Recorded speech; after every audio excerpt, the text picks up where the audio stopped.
Assalamualaikum guys, balik lagi ke channel aku, Puja DS.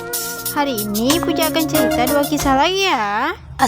Yang pertama, ular jadi-jadian dan ular mukjizat.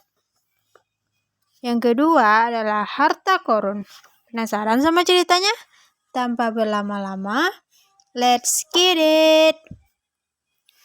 Ular jadi-jadian dan ular mukjizat. Banyak tukang sihir di negeri Mesir. Fir'aun, Raja Mesir, mengumpulkan sejumlah tukang sihir untuk diadu dengan Nabi Musa alaihissalam. Dengan demikian, Nabi Musa akan kehilangan pengaruhnya. Orang tidak akan mempercayai kenabiannya lagi, tidak akan mengikuti ajarannya untuk menyembah Allah, Tuhan yang Maha Esa. Rakyat Mesir akan tetap percaya bahwa Fir'aun adalah Tuhan mereka. Rakyat Mesir dikumpulkan untuk menyaksikan pertandingan para tukang sihir dengan Nabi Musa alaihissalam. Fir'aun menganggap Nabi Musa adalah tukang sihir. Mukjizat Nabi Musa yang berasal dari Allah Subhanahu wa Ta'ala dianggapnya sihir oleh Fir'aun. Tukang sihir itu muncul di arena. Penonton bersorak yang menyambut mereka.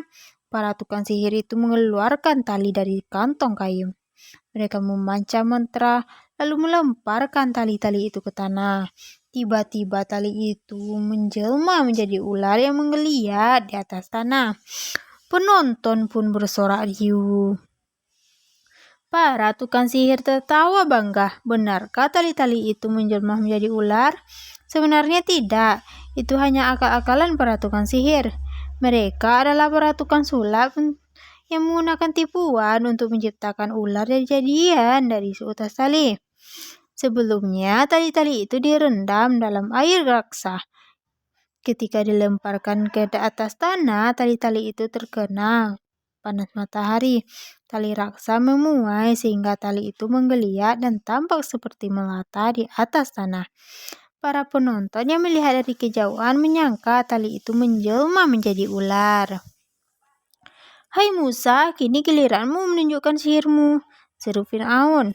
Nabi Musa melemparkan tongkatnya. Seketika tongkat itu menjadi ular yang sangat besar. Ular itu memakan ular jadi-jadian milik tukang sihir. Semuanya habis dimakan. Ular besar itu menjadi tongkat kembali ketika Nabi Musa mengambilnya. Para tukang sihir terkejut bukan main. Baru sekali ini sihir mereka dikalahkan orang. "Itu bukan ilmu sihir," kata seorang tukang sihir. "Betul, ilmu sihir tidak ada yang sehebat itu," kata yang lain. Sadarlah para tukang sihir bahwa yang mereka hadapi bukanlah ilmu sihir, melainkan mukjizat yang dimiliki seorang nabi yang berasal dari Allah Subhanahu wa Ta'ala. Para tukang sihir segera bersujud di tanah dan berseru, "Bukanlah ilmu sihir melainkan mukjizat yang dimiliki seorang nabi yang berasal dari Allah Subhanahu wa Ta'ala." Para tukang sihir segera bersujud di tanah dan berseru, "Kami memeluk agama Nabi Musa dan Nabi Harun." Murkalah Fir'aun mendengar hal itu. "Kalian berani menyatakan itu tanpa meminta izinku terlebih dahulu?" teriaknya. "Aku akan menghukum kalian karena berkhianat. Akan kupotong tangan dan kaki kalian, lalu kukirim ke tiang gantungan." "Kami tidak takut lagi kepadamu," jawab mereka. "Kami hanya takut kepada Allah Subhanahu wa Ta'ala. Kami rela mati demi Allah." Demikianlah para tukang sihir menjadi pengikut Nabi Musa alaihissalam dan Nabi Harun alaihissalam. Mereka menyembah Allah Subhanahu wa Ta'ala, Tuhan yang Maha Esa. Fir'aun tidak berdaya karena dia memang bukan Tuhan. Wallahu a'lam. Oke guys, selanjutnya yang berjudul harta karun. Qarun adalah salah seorang kerabat dekat Nabi Musa alaihissalam. Dulunya orang yang alim dan taat kepada Allah, tetapi kemudian ia berubah perangai. Ketika orang-orang Bani Israel mengembara di padang pasir mengikuti Nabi Musa, Qarun sering menyendiri. Ia mempelajari ilmu alkimia. Dengan ilmu itu, Qarun bisa membuat emas. Setiap hari dia sibuk membuat emas. Qarun menjadi sangat kaya. Hartanya melimpah. Ia mendirikan bangunan-bangunan untuk menyimpan hartanya. Kunci-kunci bangunan itu hanya bisa diangkut oleh sejumlah orang yang besar dan kuat. Akan tetapi Korun menjadi sombong. Ia tidak beriman lagi kepada Allah. Ia bahkan menghina orang-orang yang beriman.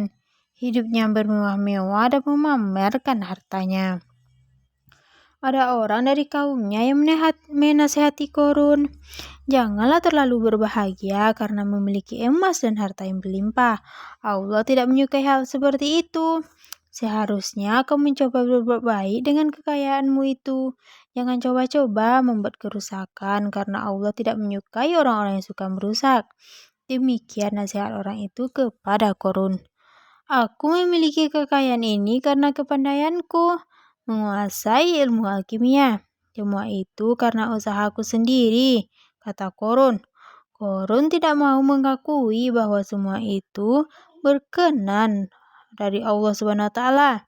Ia berpendapat bahwa karena usahanya yang keras dan kepandaiannya dalam ilmu alkimia, ia bisa menjadi kaya raya seperti itu.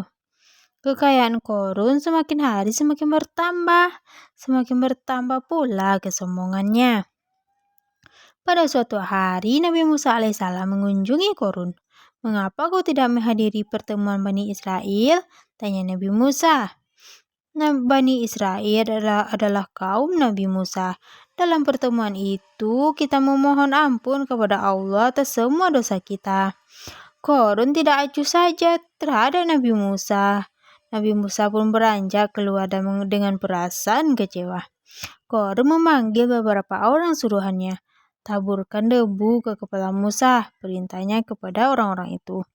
Orang-orang suruhannya melaksanakan perintah itu. Mereka menaburkan debu ke kepala Nabi Musa alaihissalam. Begitu keluar dari rumah Korun, sungguh penghinaan yang tiada taranya terhadap seorang Nabi Allah. Nabi Musa alaihissalam berdoa kepada Allah Subhanahu wa taala. Tiba-tiba tanah menganga dan amblas ke bawah. Harta Korun tenggelam ke dan lenyap. Lenyap seluruhnya, tidak bersisa. Korun berteriak-teriak tak menentu. Harta yang telah dikumpulkannya kini lenyap dan tak berbekas. Itulah kekuasaan Allah Subhanahu wa taala yang tidak pernah diakui oleh Korun sejak ia menjadi kaya dan sombong. Karena peristiwa itu, harta terpendam yang ditemukan dinamakan harta karun. Wallahu alam. Nah, itulah guys cerita singkat dari aku hari ini tentang kisah Nabi Musa dan Raja Fir'aun dan Nabi Musa dan Korun. Bagaimana ceritanya? Semoga cerita ini bisa menghibur kita semua ya, dan kita bisa mengambil hikmahnya dari setiap kisah. Oke guys, jika kamu menyukai video ini jangan lupa like, subscribe, dan komen ya guys. Terima kasih sudah mendengarkan. Saya sudahi dengan assalamualaikum.